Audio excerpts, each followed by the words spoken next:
Summer nights may seem calm, but behind the silence often hide stories no one dares to tell.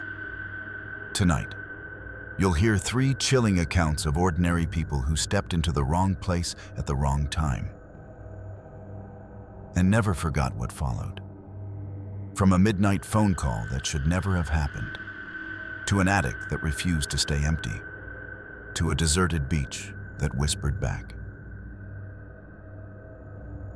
These stories will make you think twice before the night ends. Stay until the very last second, and if you feel the chill, don't forget to like, share, and subscribe for more true horror. Story 1. Midnight phone call. I was 18 the summer this happened. Back then, I was just another kid trying to make ends meet, working night shifts at a small convenience store that never closed. You know the type? Fluorescent lights buzzing over time 0.65's, aisles that smelled faintly of bleach and old coffee, and the hum of the air conditioner filling the silence when no one was around. Nights were always slow. Most of the time, I just sat behind the counter, half dozing, waiting for the clock to move. But there was something about that night that still lingers in my memory. It was July, the kind of humid summer night when the air feels like it's pressing down on you, heavy and wet. The streets outside were deserted, not a single car passing, not even the usual drunks wandering in for cigarettes or cheap beer. The store was dead quiet, and I had the uneasy sense that I was the last person awake in the entire town. That's when the phone rang. Now, every convenience store has that old landline phone sitting behind the register. Most of the time, it's dead silent. Calls only ever came in from regular customers asking about prices or the manager checking up on the schedule. But this call was different. The screen showed no number, no ID, just blank. And when I picked it up, all I heard was breathing. At first, I thought it was some kind of prank. Kids did that sometime. I was about to hang up when the voice came through. It was low, almost a whisper, but I'll never forget the words. "Don't look out the glass." That was it. Just 6 words. No laugh, no explanation. The line went dead. I stood there holding the receiver, heart beating in my throat. At 18, you don't expect much from life, except boredom and maybe a little trouble. But in that moment, I felt something else, like a warning I wasn't supposed to hear. My first instinct was to do the exact opposite, to glance at the wide glass windows facing the parking lot. But then I hesitated. Why tell me not to look? I tried to shake it off, convincing myself it was just some kid messing around. Still, the silence in the store suddenly felt sharper, heavier. I could hear the buzzing of the lights like needles in my ears. I told myself, don't be stupid. It's nothing. But curiosity is a dangerous thing. Slowly, I turned my head toward the window. And for a split second, I thought I saw something move. A shadow pressed close to the glass, just outside the reach of the neon lights. By the time I blinked, it was gone. I dropped the receiver back on the hook and took a step back, my whole body tense. Maybe it was a trick of the light. Maybe I was just tired. But then, not even a minute later, the phone rang again. The same empty caller ID. The same heavy silence waiting on the other end. This time, I didn't pick it up. Curiosity finally got the better of me. I knew I shouldn't. But standing there in that empty store, with the phone still echoing in my head, I felt pulled toward the glass like something unseen was urging me to look. Slowly, I turned my eyes to the front window, and that's when I saw it. There was someone standing outside, not moving, not shifting, not even breathing as far as I could tell. Just a figure, half hidden in the shadows beyond the neon glow. Couldn't make out a face, not even the outline of clothing. It was like a cutout in the darkness, perfectly still, perfectly silent. Time 0895s. My heart skipped a beat, and I froze behind the counter. For a long moment, I thought maybe it was a trick of the reflection. But then the figure tilted its head, just slightly, as if it knew I was watching. I grabbed the phone again, hands shaking, and tried dialing back the number from the call log. To my surprise, the screen flashed, "Number does not exist." I tried again, thinking maybe I had pressed the wrong button. Same result. The call had no origin, no trace. It was as if I had been talking to no one at all. The figure outside didn't move, didn't leave, just waited. At that point, fear replaced all logic. I dialed the police, stammering about someone loitering outside the store. They promised to send a car, told me to stay inside and keep the doors locked. I hung up and backed away from the counter, never taking my eyes off the window. But the strange thing was, the longer I stared, the harder it was to see. The figure seemed to blur with the shadows, melting into the dark until I couldn't be sure if it was really there or not. When the red and blue lights of a patrol car finally splashed across the parking lot, relief washed over me. 2 officers stepped out, shining their flashlights toward the storefront, scanning the lot, the bushes, even the alley next to the building. They walked the perimeter, but eventually one of them shook his head at me through the glass. There was nothing. No footprints, no car, no sign that anyone had ever been standing there. I unlocked the door and tried to explain what I'd seen, but their faces told me they didn't believe a word of it.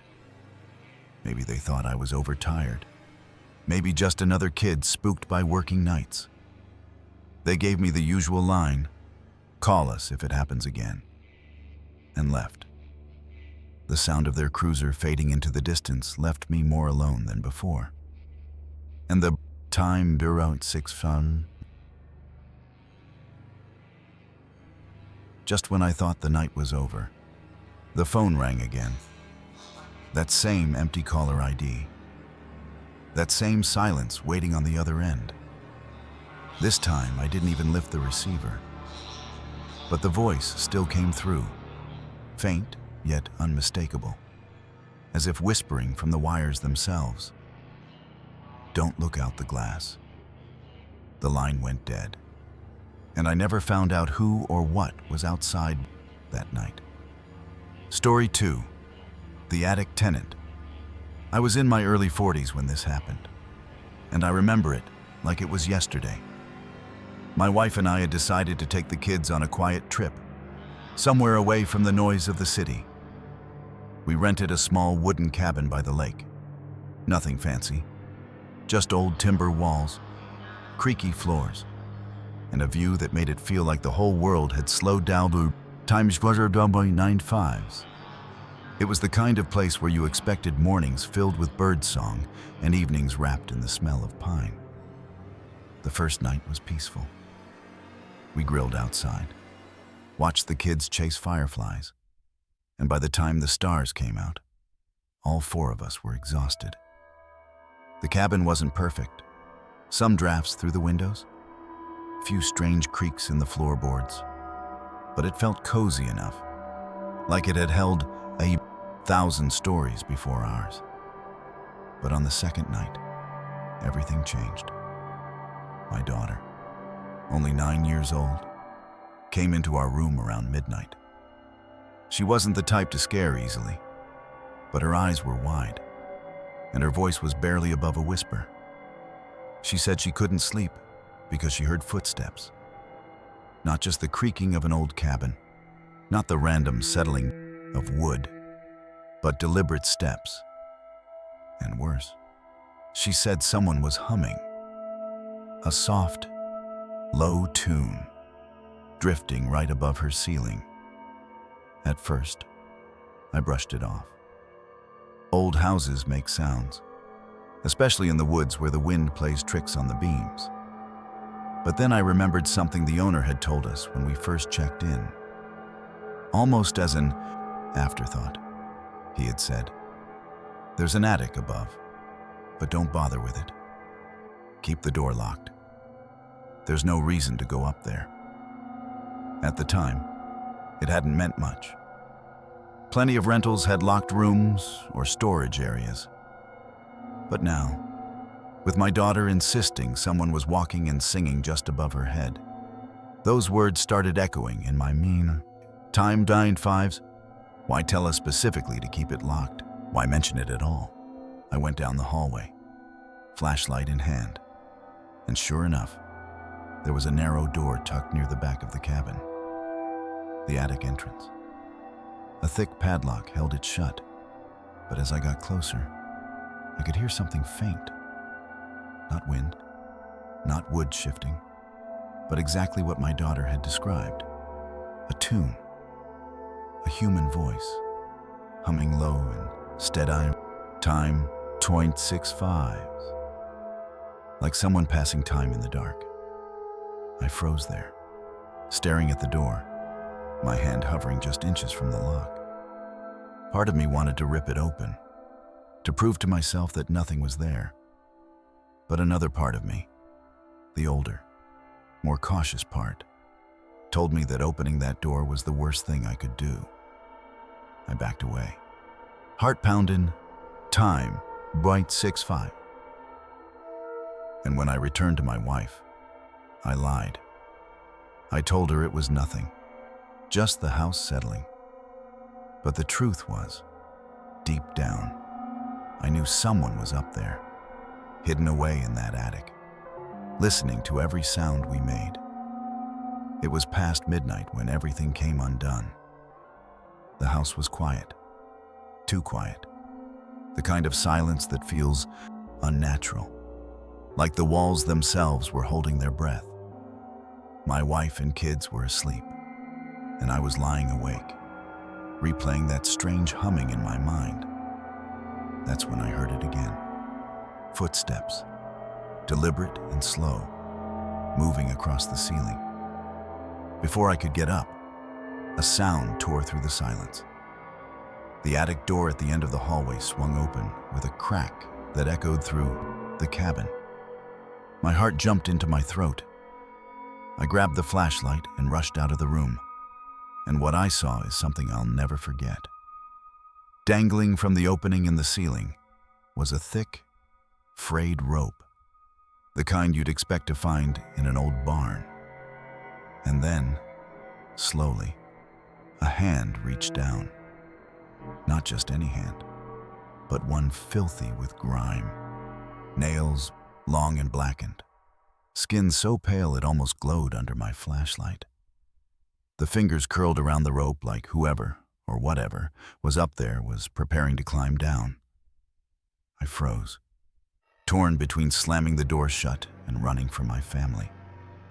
Every instinct screamed at me to move, but my body refused. That hand twitched once, gripping tighter, and I finally snapped out of it. Yelled, loud enough to wake the whole cabin. My wife pulled the kids into our room, and I charged forward, ready to tear the rope down. But the moment I reached the attic opening, the hand was gone. The rope swung slightly, as if mocking me, but the space above was silent again. Shaking, I climbed the narrow steps into the attic, forcing myself to look. My flashlight cut through the darkness, revealing nothing but dust, splintered beams, and the stench of mold. Yet the air up there was heavy, thick with a foul, sour smell, as if something or someone had been living in that cramped space for far too long. On the floor, I found footprints. Bare, human, pressed into the dust, circling the attic like someone had been pacing for hours. But there was no one left. Whoever had reached for that rope had vanished as quickly as they appeared. The next morning, I confronted the owner. At first, he brushed me off, saying old houses creak, that we were imagining things. But when I pressed harder, his face changed. He admitted, reluctantly, that the attic had once been rented out years ago. A string of tenants had lived there, but never for long. According to him, none had stayed more than a month. Some left without notice, abandoning their belongings. Others, well, he didn't finish that sentence, and I didn't ask. We cut our trip short, packed our bags and drove home without looking back. And though years have passed since that summer, I still think about that hand, reaching for the rope, like it was waiting for the right moment to descend. Story 3. The Empty Beach. I was 20 when this happened, and like most kids, my AG time 1.65. I thought summer nights were meant for adventure. My best friend and I decided to camp out on a deserted beach we'd heard about from some locals. It wasn't on any tourist map, just a stretch of sand tucked between two rocky cliffs, far from the boardwalk lights and the noise of crowded hotels. We figured it would be the perfect spot to watch the sunrise, drink a few beers, and fall asleep to the rhythm of the wave. We set up our small tent just before dusk, laughing as the wind tried to knock it over while we struggled with the poles. By the time the sky turned deep orange, we had a little fire going, the kind that barely kept its flame against the salty breeze.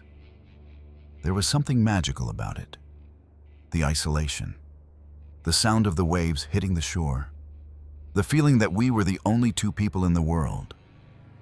As night settled in, the beach became darker than I'd expected. With no nearby houses or streetlights, it felt like the stars themselves had come down closer, filling the sky with a brightness that almost didn't belong to Earth. We cracked open our beers, traded dumb stories from high school, and let ourselves relax in the kind of silence you never get in the city. For a while, everything was perfect. Then, somewhere between our jokes and the hiss of the firewood, I heard it. My name. It wasn't shouted. It wasn't even loud. It was soft, carried by the tide, but clear enough that I froze mid-sentence. At first, I thought it was my friend messing with me, but when I looked over, he was still grinning at his own story. Completely oblivious. That's when the voice came again, drawn out, deliberate, rising above the waves. This time, my friend heard it too. We both turned toward the shoreline. The tide was pulling in, foam spreading across the sand, but there was no one there. No footprints, no shadows, just the endless black water moving under the moonlight. I tried to laugh it off. Maybe someone on a boat, maybe a trick of the wind. But deep down, I didn't believe it. My friend didn't either, because he suggested we check it out. Against my better judgment, we walked closer to the surf. That's when we noticed something strange. Wet footprints trailing along the sand, as if someone had been pacing back and forth just a few minutes before. The prints led straight into the water, and then stopped. We stood there staring at the waves, listening as the voice whispered again, calling my name, then his. It felt impossibly close, like the ocean itself was speaking. That was enough for us. We grabbed our stuff, half running back to the tent. But the strangest part came later. At dawn, when we finally worked up the courage to leave, our tent was soaked through, torn in places, and the sand around it was marked with dozens of wet footprints circling where we had slept. We never camped there again. The voice didn't stop. Each time the waves rolled in, it rose with them, like the tide itself was carrying the sound. Time tour 9/5. My friend was the first to move, flashlight in hand, heading toward the shoreline with a nervous laugh that didn't quite hide his unease. I followed a few steps behind, sand sinking under my feet, the night air damp against my skin. That's when we saw them. Footprints, clear as day, pressed deep into the wet sand. Dozens of them, leading away from where the water lapped against the shore. They weren't ours. We could see our own trail behind us, but these were different. Fresh, wet, and too many to belong to just one person. The line of prints went one way, then another, circling and weaving, before finally stretching straight into the sea. We stood there staring, listening to the waves and that voice, time wow 6/5, calling my name, then his, over and over. Only this time, it wasn't distant. It was below us, beneath the surface. Each word bubbling up from the black water as if someone just under the waves was whispering through clenched teeth. My friend swore under his breath and started following the trail.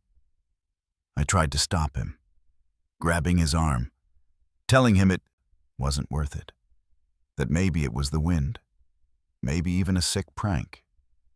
But he pulled away, muttering that he just needed to see, just needed to know who or what was out there. I watched him walk into the surf, the water rising to his knees, then his waist. He paused, glanced back at me, and for a moment I thought he might turn around.